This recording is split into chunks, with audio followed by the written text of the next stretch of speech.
и ние сме го кръстили отбора на победата. Тук това, което ми видяхте на клипа, е червеният тир, който представлява и сцена, на който върви това мероприятие. Той обикаля цяла България.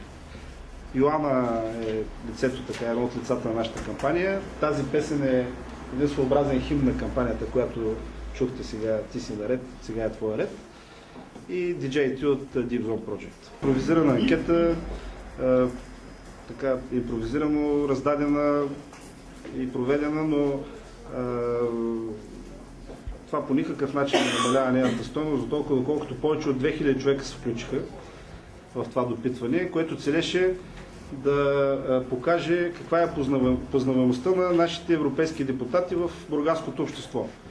И така с особено задоволство искам да ви кажа, че повече от 1800 човека, 1820 мисля, че беше точната цифра, са поставили на първо място Маруся Любчева като най-познаваем евродепутат от цялата ни листа. На второ място е Румяна Желева от ГЕРБ с около 1700 гласа. Как беше направено с посочени имена? Да, всичките имена, абсолютно 18. Къде беше разпространявано? Значи наши активисти разпространиха сред близки хора, с студенти, граждани на Бургас и така нататък. Затова казвам, че беше импровизация. Тя няма представителен характер в тази анкета. Няма представителен, но доста хора сте ангажирали. Смятате ли да направите нещо подобно за преди изборите за народен представител? Да тестите кой е бургаски депутат и най-разпознаван. Не сме го мислили, но това е добра идея. Но те сте казали А, може да кажете и Б. Това е добра идея и сигурно ще го направим. Красимире, ще си искаш процент сега. За идея.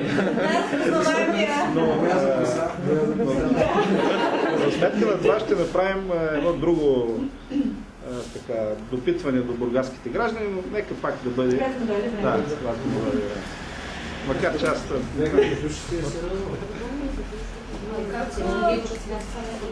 Как приемате задача на Бургас?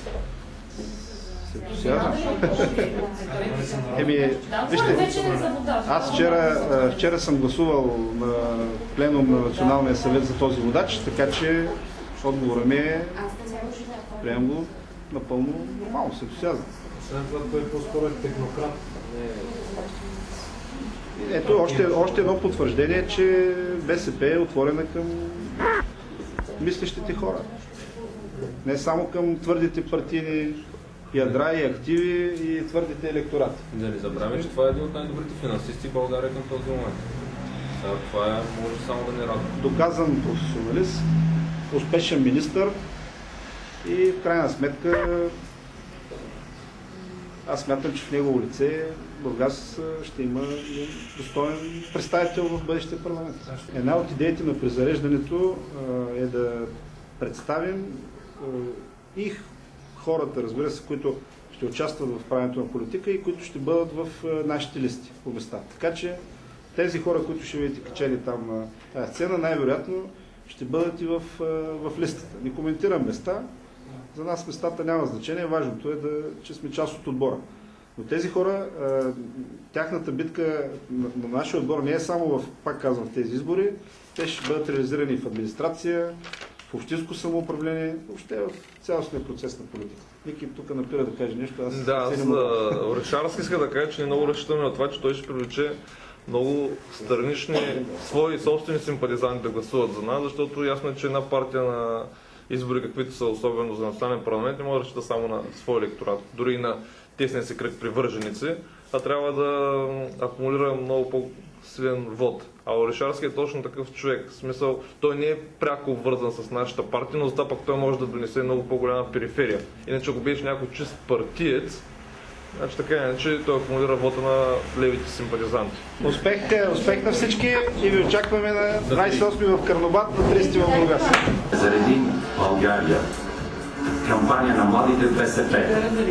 Те презареждат политиката.